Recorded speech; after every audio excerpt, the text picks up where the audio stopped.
pré-processamento está completo para a parte de importação dos dados do RecRAS, né? Tá da forma que o RecRAS entende.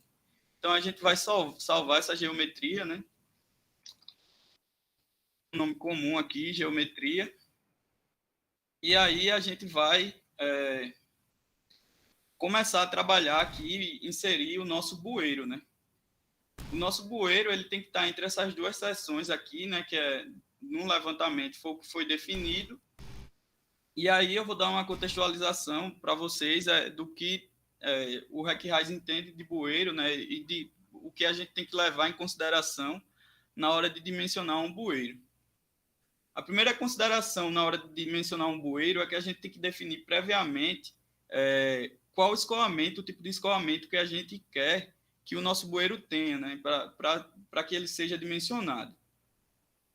E, além disso, a vazão de projeto de dimensionamento do bueiro ele vai depender da importância da obra, né, seja ela viária ou se for um bueiro que garante um acesso numa estrutura hidráulica de uma barragem, a gente vai ter um tempo de retorno diferente, mas para uma obra viária, comumente é adotado 25 ou 50 anos, mas no nosso caso hipotético, a gente vai dimensionar para 100 anos também, então a gente vai ter um bueiro que passe um TR de até 100, pelo menos de 100 anos. Né?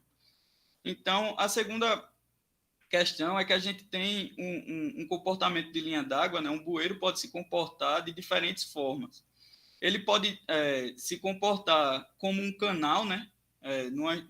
Onde a gente tem um escoamento mais ou menos livre, né? Dentro do bueiro, a gente não tem o bueiro completamente cheio, né? Ou ele pode funcionar com a entrada afogada aqui, que a gente o nível de água ele passa do bueiro, né, e fica encostando no acesso, ou ele pode funcionar com entrada e saída afogada, que seria um tipo de bueiro, né, que ele funciona como conduto forçado, o que é não interessante. Né? Geralmente, quando a gente vai dimensionar um bueiro, a gente escolhe dimensionar em um desses dois perfis aqui, ou com escoamento supercrítico, né, com o controle de entrada aqui, ou com escoamento subcrítico, com a entrada que não está afogada e que ele tem uma característica de controle do tipo canal. Geralmente, o mais adotado realmente aqui é esse B, esse tipo B aqui, que a gente vai tentar sempre dimensionar para um controle do tipo canal, uma vez que esse tipo de escoamento aqui, que está em supercrítico, se a gente tem alguma alteração ajusante, a gente pode provocar o escoamento saindo do supercrítico para o subcrítico, e aí a gente pode provocar um ressalto, e se isso não tiver planejado, né, pode ter alguma implicação nas nossas estruturas aqui ajusante, né? Então, o interessante é a gente trabalhar já no subcrítico aqui, né, o que é mais adotado, e para ele estar trabalhando subcrítico, a gente tem que o nível de água aqui, a montante, né, logo antes da caída do nível de água para a entrada no bueiro, ele tem que ser menor ou igual a 1,2 duas vezes o diâmetro, né? Então ele tem que passar no máximo aqui 20% do diâmetro. É uma condição ideal que a gente tenta dimensionar aqui. É claro que em algumas situações muito específicas a gente não consegue obter esse perfil e aí a gente passa a tentar obter esse outro aqui. E em casos muito raros, particularmente eu nunca dimensionei um bueiro para trabalhar como conduto forçado ou com entrada afogada. Então, geralmente é um desses dois perfis aqui. Então, indo para o RecRAS, né? Como é que o RecRAS entende o bueiro, né? No mínimo, para a gente dimensionar um bueiro no RecRAS, a gente tem que ter 3 seções transversais, né? Vindo aqui de jusante para montante, a primeira seção transversal ela tem que estar distante o suficiente do bueiro, de forma que o fluxo, quando chega nela aqui, ela já não tem mais alteração, já não tem mais influência do bueiro, né? A segunda seção que a gente teria que ter é uma seção logo na saída do bueiro, né, distante o suficiente para que a gente consiga representar essa saída abrupta aqui, né, que a gente vem com um espaço aqui de escoamento muito menor e passa a ter uma seção transversal, né, maior.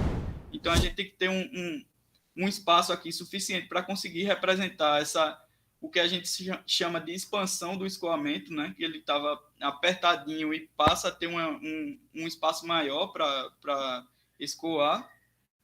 A terceira seção E a quarta seção é a mesma ideia das duas primeiras, só que no caso de montante, né? Então, a terceira seção aqui, ela tem que estar distante o suficiente da entrada do bueiro para que a gente consiga representar a contração aqui do escoamento, né? Rápido. E a quarta seção, ela tem que estar distante o suficiente a montante para que a gente não sofra a influência, né, do bueiro aqui no fluxo de águas.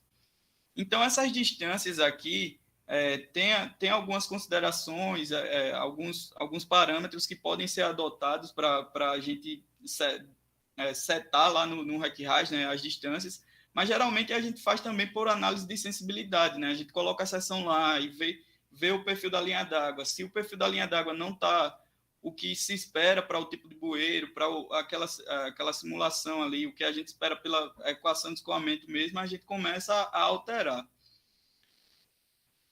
Outra questão importante aqui é que nas seções transversais, eu vou mostrar em seguida, do RecRAS, a gente tem o coeficiente de contração e expansão, né, que é justamente o que representa, né, as variações, né, da largura do escoamento ao longo do canal. Por padrão, o RecRAS reconhece, né, no escoamento livre, sem estrutura hidráulica, a gente tem que o coeficiente de contração e expansão, ele segue as transições graduais aqui, que é um coeficiente de 0,1 de contração e 0,3 de expansão. Quando a gente tem seções transversais, que ele chama aqui de seções transversais típicas de pontes, que o mesmo vale para bueiro, a gente passa a ter um coeficiente de contração de 0,3 e um coeficiente de expansão de 0,5, que é o mais convencional de ser adotado, né? Então, nessas seções aqui, 3 e 2, 2 e 3, a gente teria esses coeficientes de contração e expansão de 0,3 e de 0,5. Outra questão importante, quando a gente está dimensionando o bueiro, né, nessas seções transversais 2 e 3, a gente tem que definir as áreas de fluxo inativo, né? Que seria mais ou menos a gente definir, né, na seção transversal a jusante do bueiro, onde é que efetivamente o fluxo de água vai passar, uma vez que ele está saindo aqui do bueiro, né, contraído, ele pode não ocupar toda essa área aqui de escoamento, porque a distância ainda não foi o suficiente para o fluxo se expandir. Então, a gente define essas áreas, né, a jusante e a montante. No caso, a lógica da montante é que o fluxo está se contraindo nessa região para começar a entrar no bueiro, né? E para definir essas áreas inefetivas de fluxo, também tem alguns parâmetros, né, que não é muito prático de ser adotado, mas, em geral, a gente deixa uma área mais larga do que a área do bueiro para que seja a área ativa de fluxo, né? Então, quando a gente olha a seção transversal do bueiro, o bueiro tem que ficar entre essas áreas ativas aqui, entre essa área ativa aqui da seção transversal montante e a jusante.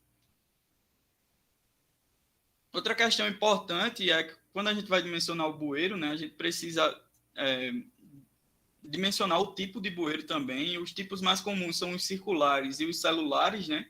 Os celulares são aqueles tipos quadrados.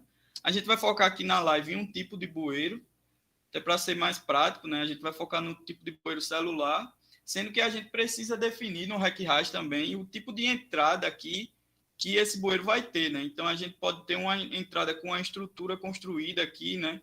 Ou a gente pode ter uma entrada em que a gente tem o talude do acesso aqui e o bueiro é cortado no talude do acesso para se conformar, né, a declividade do acesso.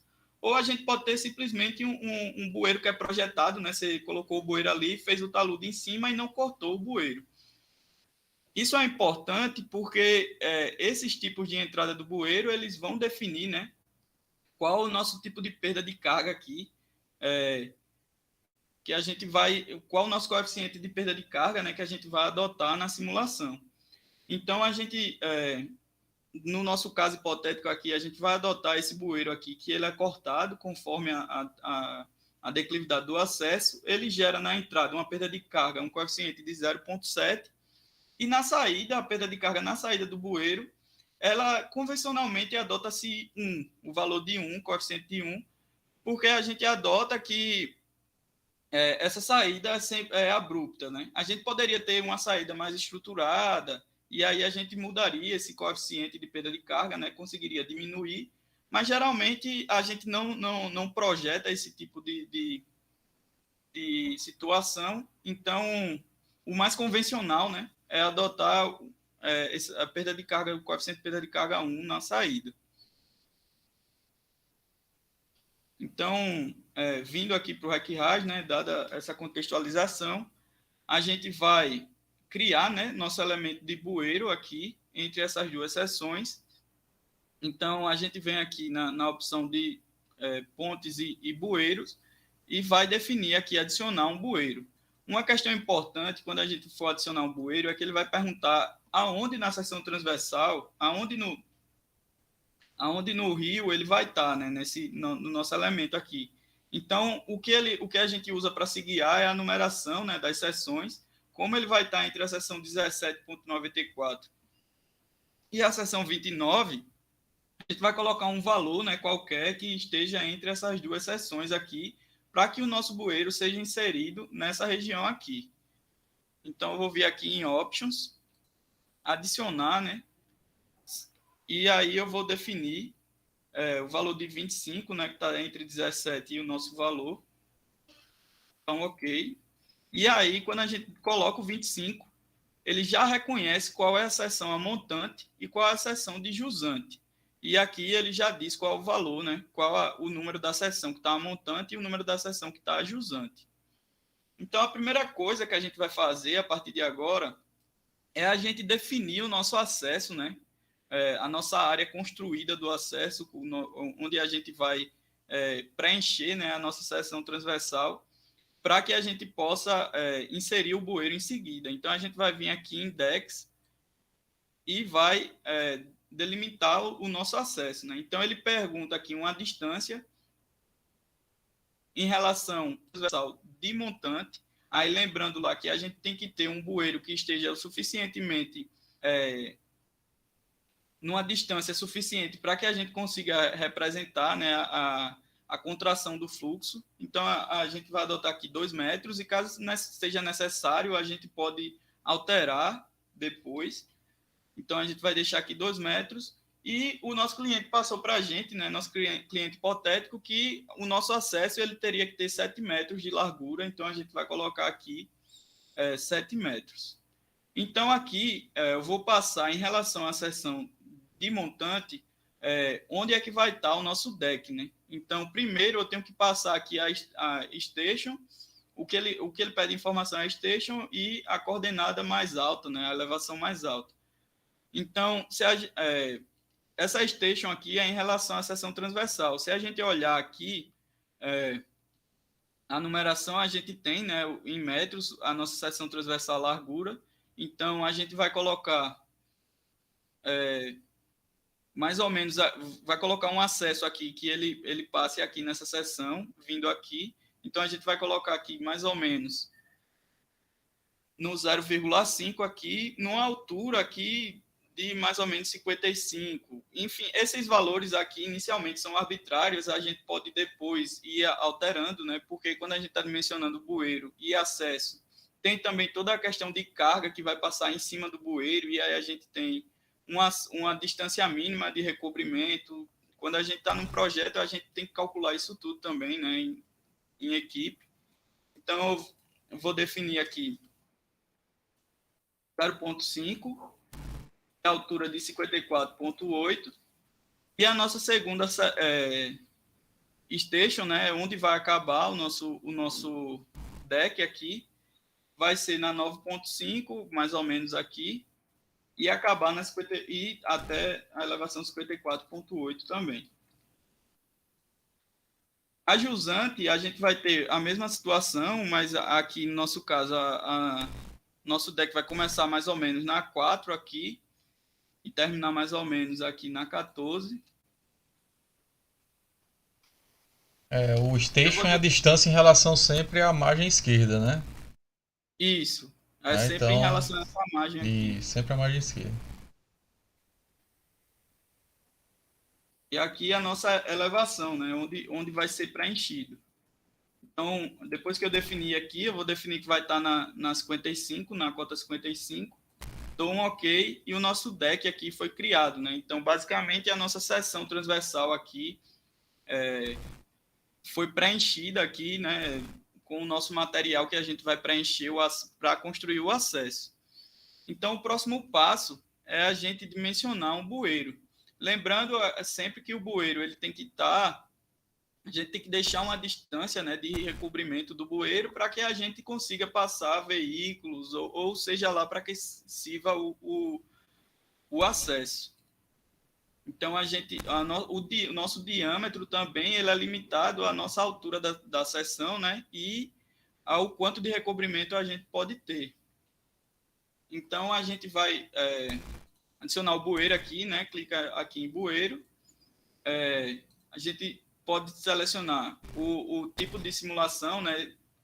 Se é um controle de entrada ou de saída. Mas aqui a gente quer calcular, como a gente está a nível de dimensionamento, a gente vai calcular o tipo de controle, né? E aqui a gente pode simular o tipo de configuração, né? De bueiro. Como eu disse, geralmente a gente adota ou o bueiro circular ou celular, né, que seria esse box. No nosso caso, a gente vai adotar um bueiro circular. E aqui ele pergunta qual o tipo de bueiro. Se é de concreto, se é aço corrugado, enfim. A gente vai adotar aqui um bueiro que é comercialmente mais fácil de encontrar, né? Pode ser de concreto ou de aço corrugado. A gente pode selecionar aqui um bueiro de aço corrugado. E aqui seria o tipo de entrada, né? Então, como eu disse, a gente vai ter uma entrada aqui que o bueiro vai ser cortado para se conformar à declividade, né, do acesso. Então, seria essa opção aqui. E aqui a gente começa a passar as informações do bueiro. Aqui a gente vai selecionar o diâmetro, né? Então, o nosso diâmetro a gente vai começar. O dimensionamento do bueiro é sempre um processo interativo, né? A gente vai tentar colocar um diâmetro e aí, se não passar, dependendo do nível da linha d'água, a gente vai aumentar o nosso diâmetro ou adicionar um segundo bueiro e assim por diante. Aí depende da nossa vazão de projeto também, né? Inicialmente aqui eu vou colocar um bueiro de 1,2 metros, né? Como eu já fiz o projeto antes da live, para que a gente consiga andar mais rápido. Foi um diâmetro aceitável aqui que eu achei. E aqui a gente vai colocar a distância em relação à seção transversal montante. Quando a gente definiu o deck, a montante. Quando a gente definiu o deck, a gente definiu que a distância estava a 2 metros, né? E como o nosso bueiro ele está conformado com o nosso deck também, a gente pode deixar a mesma distância, né? E o comprimento, a gente deixa o mesmo comprimento do deck aqui de 7 metros. Então, aqui a perda de carga, o coeficiente de perda de carga da entrada aqui, como eu tinha mostrado para vocês, é 0,7, né, para esse tipo de entrada aqui. E o de saída, por padrão, o próprio hackear já preenche, né, o que é o coeficiente de saída de 1. Então, para um bueiro de aço corrugado, comercialmente a gente tem bueiro de aço corrugado que tem um coeficiente de 0,019 ou 0,021. A gente pode adotar aqui o que tem o menor coeficiente, né? E caso o nosso perfil da linha d'água não se adeque, a gente pode mudar o MEN aqui para comprar, né, o outro bueiro.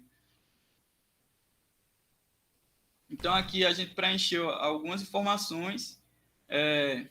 Aqui ele pergunta o MEN para parte superior do bueiro e é para a parte inferior, caso a gente tenha um bueiro que mude de material, né?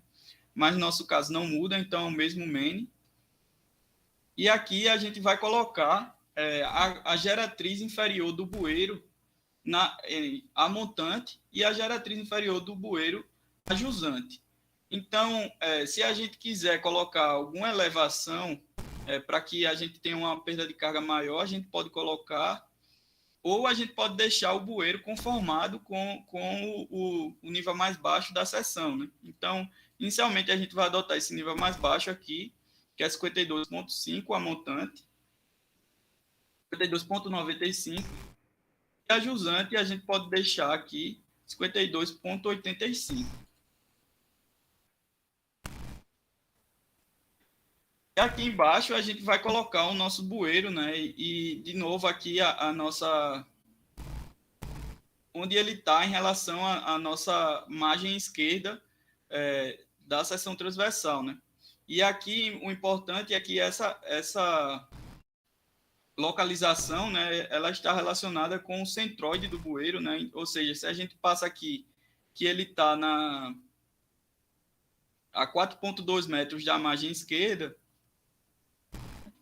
a gente vai ter que metade do bueiro vai para um lado e metade do bueiro vai para o outro. Então, a gente vai colocar aqui o nome do bueiro. Geralmente, eu adoto números aqui, né? E aqui eu vou adotar inicialmente um bueiro duplo e ver como é que fica o meu perfil de linha d'água, né? Então, eu vou adotar 2 bueiros aqui. E aqui eu vou passar aqui a nossa localização, né? Do bueiro em relação a montante e em relação a jusante. Então, aqui eu posso passar um valor 2,7, mais ou menos. Na verdade, 3,7.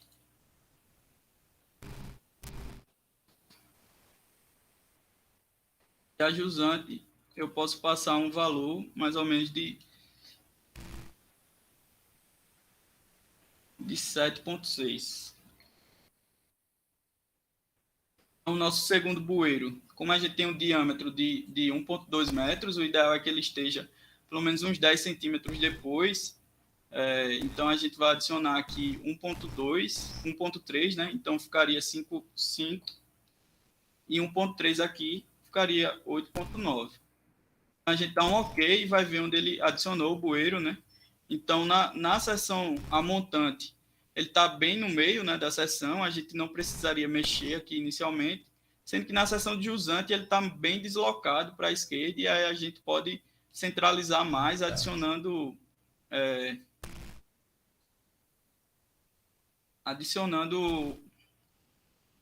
algum número aqui em relação à seção de jusante, né? Exato. Então, a gente vai ver aqui, a gente pode adicionar 20 centímetros aqui, 20 centímetros aqui, e ver como é que fica.